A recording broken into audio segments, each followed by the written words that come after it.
चलो ओके चलो now pay attention. सबसे पहले तो पहले 5 मिनट में, वैसे तो बीआरएस में आज आपको पढ़ा रहा हूँ, लेकिन पहले 5 मिनट में अकाउंट्स क्या है मॉड्यूल के हिसाब से तुमको दिखाता हूँ, ताकि कॉन्फिडेंस बन जाए कि सर चीजें कवर होना बहुत आम बात है करके सीए फाउंडेशन में। वो क्या चीज है पहले यहाँ पे देखो।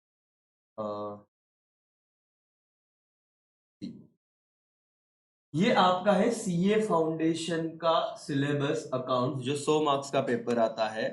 सर इनिशियल पेजेस यही इंडेक्स दिया हुआ है। चैप्टर 1 देखो, जिसका नाम क्या है बेटा, थ्योरेटिकल फ्रेमवर्क।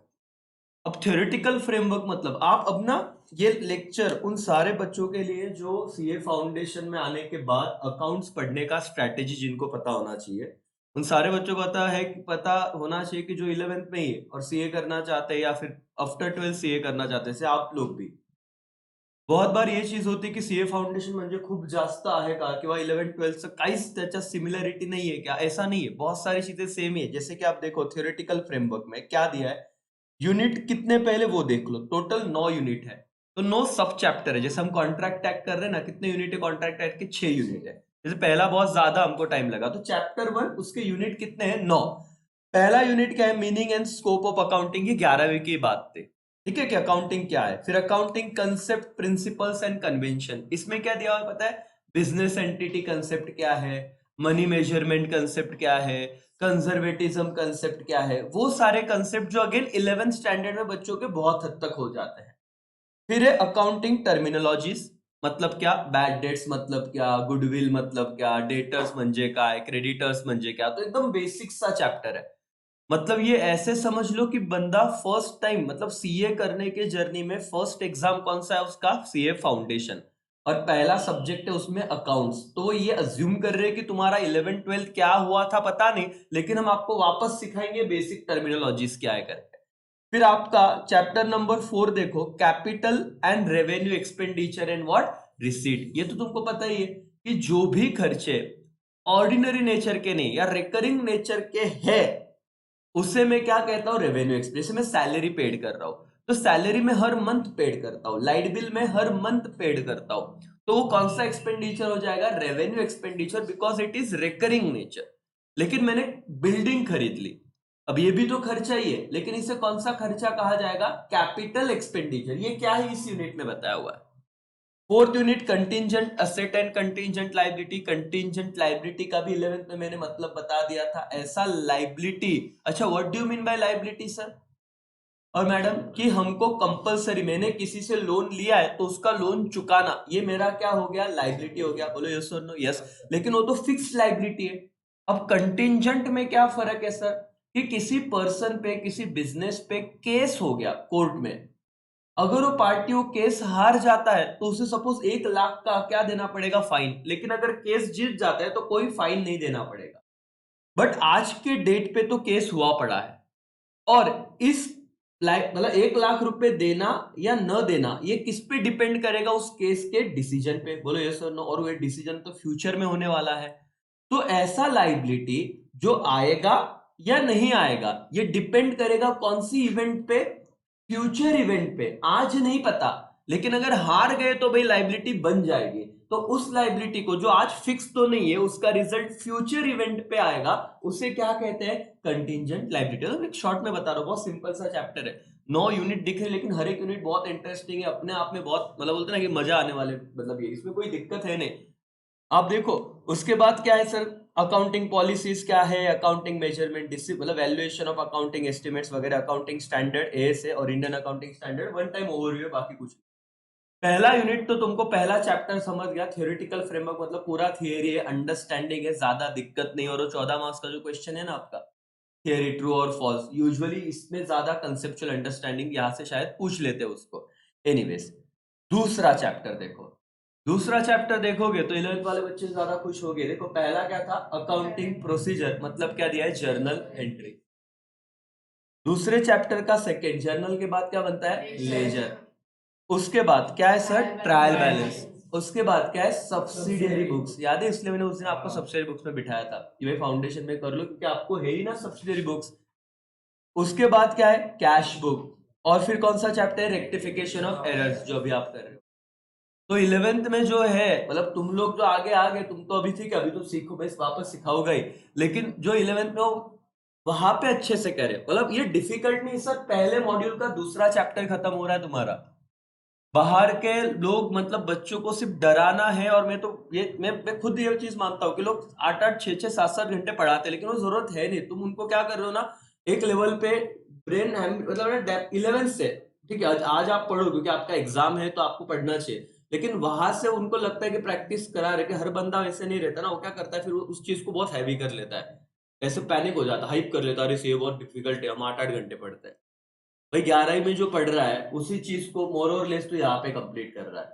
और आप फाउंडेशन वाले भी इस चीज को याद रखो कि 11वीं एक साल पहले आप ये चीज क्या करते थे, तो ये डिफिकल्ट नहीं है, यहाँ पे तो आपका आउट ऑफ मार्क्स ही लाने करके। समझ में आ रहा है? आप फाउंडेशन का हाइप मत क्रिएट करो यहाँ पे, ये चीज। और मैं कुछ ऐसे नहीं बोल रहा हूँ, मेरे मन की बात है, यहाँ पे 11th के बच्चे भी पूछे चैप्टर है कि नहीं, आपने भी किया हुआ था ना, तो क्यों फाउंडेशन के दिमाग से पढ़ रहे हो? पढ़ो ना कि 11वीं के हिसाब से पढ़ रहे हैं सर, उधर तो आउट ऑफ ला देते। थोड़ा डिटेल में पढ़ना है आपको। रे पहला मॉड्यूल चल रहा है, पहला मॉड्यूल का देखो, ये 6 यूनिट लग रहे हैं, ये 6 चैप्टर है। हाँ वॉल्यूम ज्यादा है, प्रैक्टिस लगेगी, लेकिन अवघड़ है ऐसा कुछ नहीं है। फिर थर्ड चैप्टर के अपने आप में बैंक रिकंसिलिएशन स्टेटमेंट, जो आज मैं आपको बताऊंगा इस इंट्रोडक्शन सेशन के बाद कि अकाउंट है क्या। उसके बाद फोर्थ क्या है, इन्वेंट्रीज।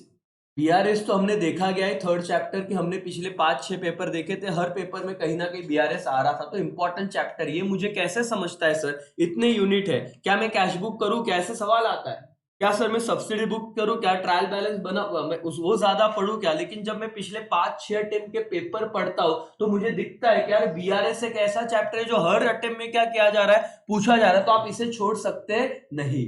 तो इससे आपको एनालिसिस से ये पता चलता है कि फाउंडेशन अगर समंदर है, समंदर मतलब का वॉल्यूम ज्यादा है, चैप्टर्स ज्यादा है, तो करे क्या, हर चीज पूछी जाएगी क्या 100 मार्क्स के पेपर में? नहीं सर, वो ऐसा तो होगा नहीं कि यहाँ पे हर यूनिट पे एक सम डाल देंगे, नहीं होगा। तो आपको इसीलिए फिर एनालिसिस और ट्रेंड को फॉलो करना पड़ता है, जिसमें आपको समझा कि बीआरएस गारंटीड आता है, इन्वेंट्री भी कभी कभी आ जाता है। पांचवा चैप्टर क्या बेटा, डेप्रीसिएशन, 11th का चैप्टर था। यस।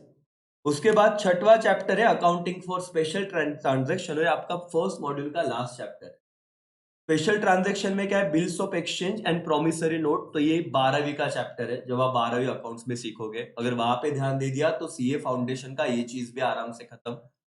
उसके बाद है sale of goods on what, approval and return basis. मैं आपको जब कॉन्ट्रैक्ट टैक्स सिखाऊंगा तो वहां पे भी ये चीज आएगी। और यहाँ पे क्या होता है, मतलब बहुत बार गुड्स ना हम लोग ऐसे देते हैं कि भाई ये 4 प्रोडक्ट लेके जाओ, घर पे दिखाओ, जो बेस्ट होगा, अगर तुम्हारी पर में मतलब बोलते हैं ना कि अगर अप्रूवल है तो बोल देना सर खरीद लिया करके।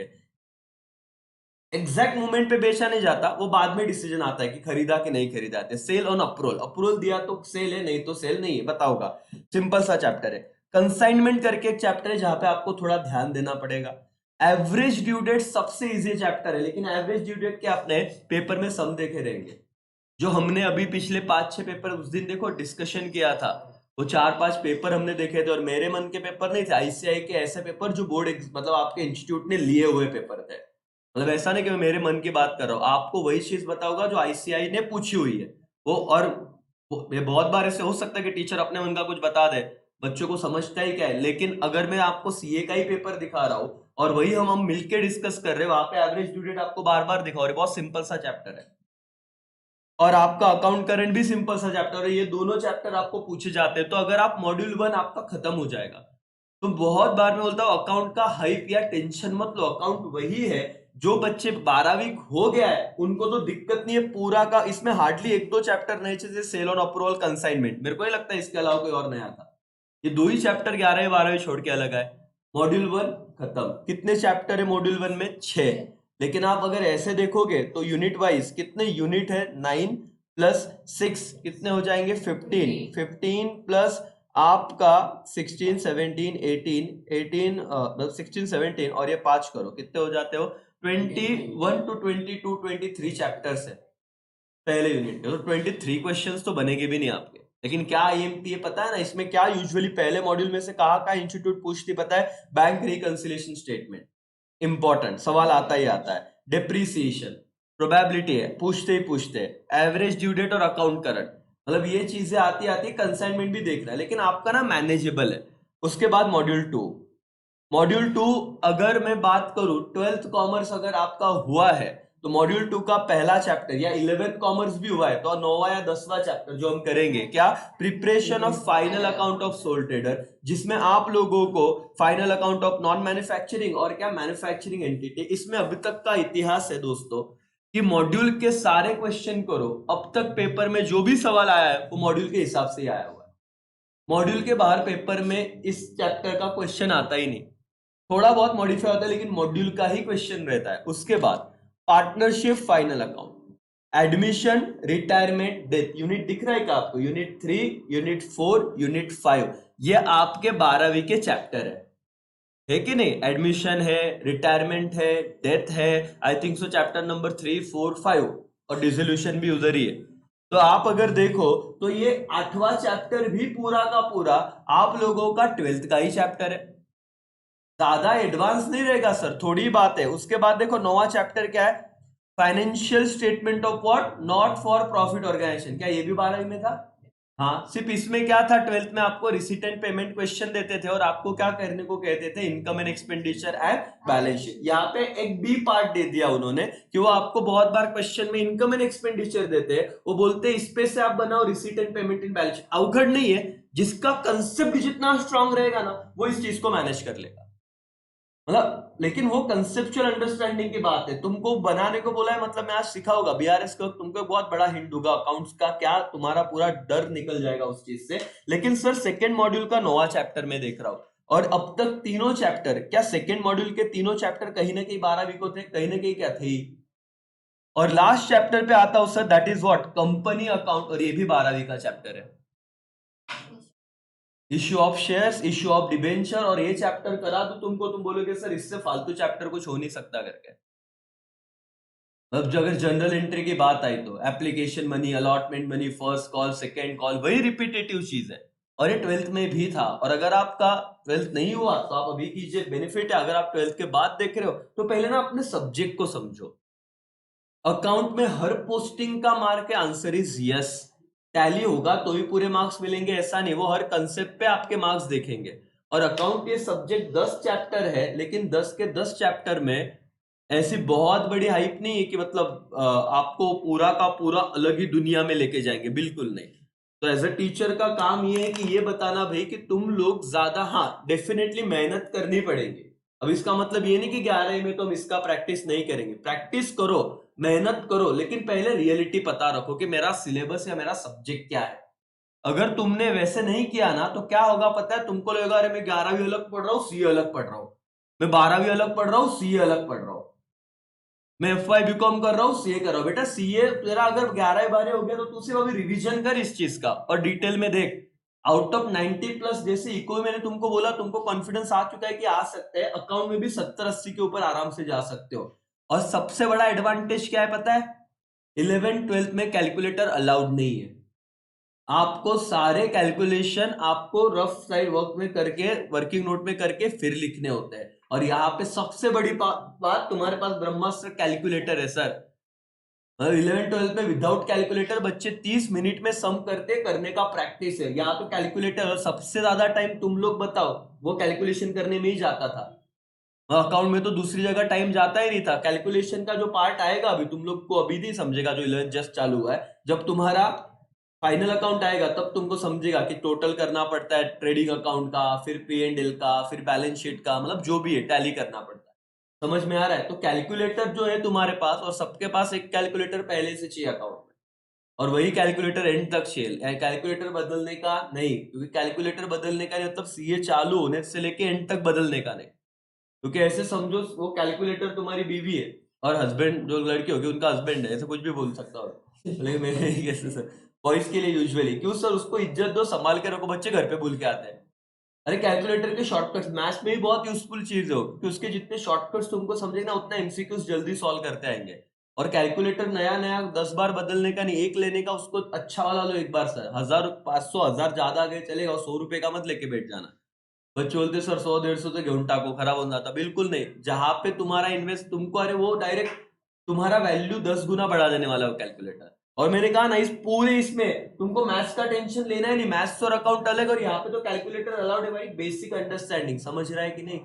एवरीबॉडी, तो इस चीज को सिर्फ ध्यान दीजिए आप लोग, नहीं तो क्या होगा सर, बाकी आप कुछ चीजें, पहला मेरा पर्पस ये ऐसे डिस्कशन का कि आपके दिमाग में जो भी नेगेटिविटी ना वो बाहर आ जाए, क्योंकि आप अगर दिमाग से मेंटली अगर इस चीज को आप एक्सेप्ट करोगे ना कि अकाउंट इजी है, तो मेरा पढ़ाने का फायदा है।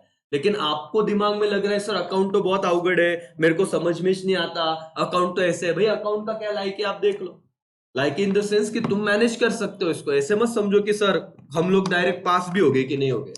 इसमें तो सिर्फ पोस्टिंग करके आया बंदा 11-12 जिसने इज्जत से किया रहेगा वो भी पास हो जाएगा। हाँ लेकिन नो डाउट उसमें थोड़ा जो एडवांस कंसेप्ट है वो आपको मैं बता दूंगा। चलो अकाउंट का ये रोल समझा कि आपको कि क्या सिलेबस, एवरीबॉडी यस और नो? यस। विषय समझा, कॉन्फिडेंस आएगा। ये आपका है सिलेबस सीए फाउंडेशन, और जो भी मैं अटेम्प्ट है या अगले साल है उन बच्चों के लिए भी अकाउंट सब्जेक्ट चेंज होने वाला नहीं है, तो अकाउंट ऐसे ही रहेगा। सिर्फ लॉ में बदलाव आ सकते हैं 2024 के लिए, इको में बदलाव आ सकता है, लेकिन इसमें कोई चेंज आएगा नहीं। डन मालिक, एवरीबॉडी सॉर्टेड। तो ये डिस्कशन पहला हो गया कि क्या आपका अकाउंट है सीए फाउंडेशन का और कैसे करना है, और ये वाला सीन यहाँ पे हो गया खत्म करके। तो ये वाला छोटा सा वीडियो मैं यहाँ पे एंड करता हूँ।